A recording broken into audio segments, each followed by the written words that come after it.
Episode 2 was all about the death row list and if there would be any repercussions from the Traitors' decision. 4 players needed to be on that list, and at the end of episode 2, it was clear none of the traitors were gonna put themselves on it. In the end, this proved to be a wise decision due to the nature of how one of the names on the list was gonna end up being murdered.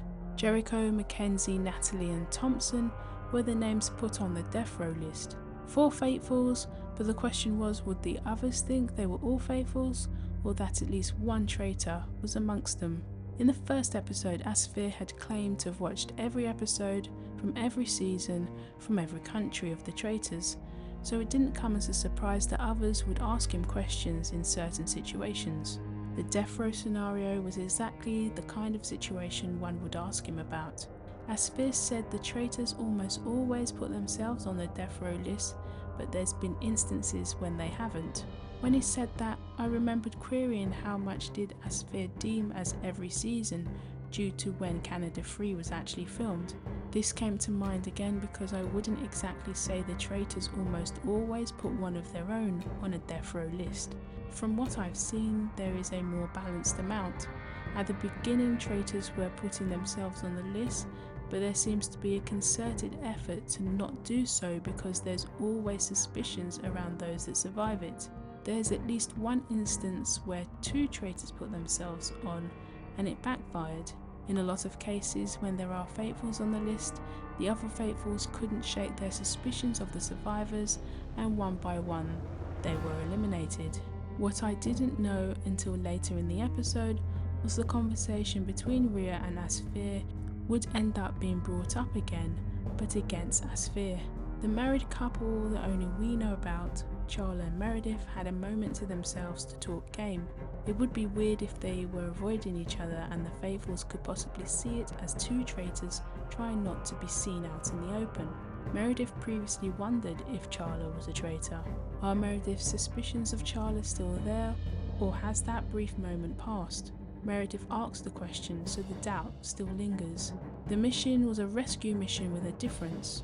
When the players were approaching, I wasn't expecting the Death Row 4 to be down so deep in the ground. I was thinking that maybe they would have ended up in a box container or in a creepy building where there were keys to find or some combination to solve. Instead, we had the 4 separately needing rungs to build a ladder out. The rungs just happened to be in places the players above needed to find. The Death Row 4 needed 15 rungs for the ladder to be complete. $150 would be added to the prize pot for each rung found and given to the player to save. Each saved player would not only be saved from this Death Row murder, but they would get a shield to save them from the next murder. There was a moment when Mackenzie looked doomed as she barely had any rungs, but then it looked like there might be a comeback brewing. Unfortunately, the comeback went cold. Jericho, Natalie and Thompson were saved and got a shield each, while $7,800 was added to the prize fund. This meant Mackenzie was murdered. Another reason as to why it was best the traitors didn't put themselves on the list. Unless Jericho was like this mastermind miniature manipulator, like, you know what I mean? I guess we missed out on something, or we could have been witnessing Jericho as the mastermind miniature manipulator. Was anyone else laughing when Rhea asked if Meredith was gay after Meredith revealed she's an ex-rugby player? Meredith did well to navigate through it, but it was a funny and slightly awkward moment. That's the territory that comes with telling a lie, even though the lie is that she has a husband. The parts that Meredith reveals about herself that are true can end up tripping her up. Then the others may think the lie is because she's a traitor and not because her spouse is also in the game.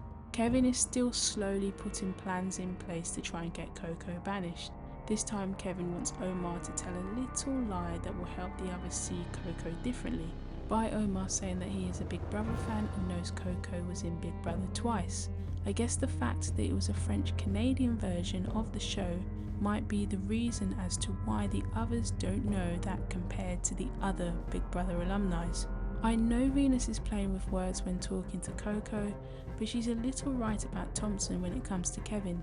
Remember when Thompson was talking about going deep in the game with Kevin and trusting him?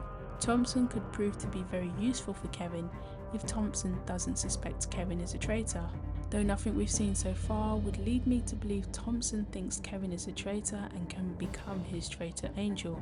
The one that definitely believes that Kevin is a traitor and could possibly be his traitor angel is Omar. Before the roundtable, I wondered if the banished player would be someone that received a vote in the previous roundtable or one of the death row survivors. Karine called out the quiet ones in the previous roundtable and those that jumped on the bandwagon with Curtis. Could these faithfuls achieve what Season 1 did at this point? Charla's vote for Chris at the previous roundtable came up because they were close in the game. This was something Charla discussed with Meredith, and the possibility of Charla being unconsciously influenced by Meredith because of their relationship is something that will be interesting to see develop over the course of the game. That is, if Charla survives this roundtable, as they were amongst the ones suspected. Lizette and Meredith had another moment. This battle is going to keep on rumbling until one of them is gone. It can continually prove to be a good distraction for the traitors. There were a lot of names thrown around, but yet again there were a number of players not shown to contribute anything in the discussions.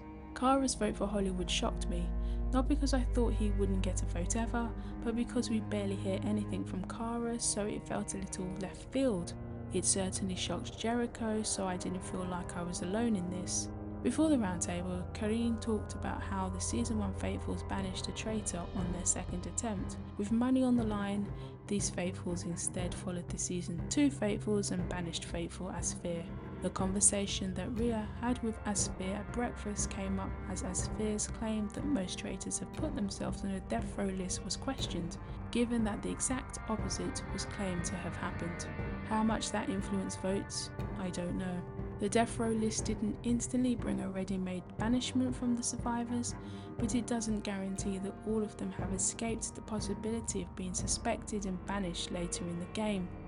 One thing that is clear is the traitors putting up some of the quieter faithfuls has made some of them think being silent won't help them get far. Kara's done the seemingly popular thing to declare that if she's murdered, then Hollywood did it. That's never worked out well because the traitors usually then go and murder the one with the declaration. It's just you putting yourself on the radar for murder when you might not have even been in their thoughts. There has now started to be chatter about Kevin. We knew of Omar's suspicions, but the list might be growing.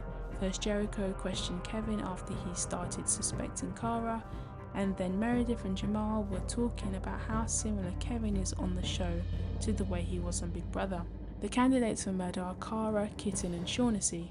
The one murder that could have possible repercussions is Kara because of her declaration about Hollywood, though the repercussions might not necessarily be towards Hollywood, but to those few that actually heard it, and with Jericho telling Kevin he could also be in the firing line, though it sounds like Kevin might try to actually steer away from murdering Kara. It depends on how smart the faithfuls are and if they scrutinise it as evidence. The traitors could very well not murder Kara, and Kara could end up being a suspect herself. Let's see which faithful the traitors choose, and if the faithfuls can add some extra money by banishing their first traitor.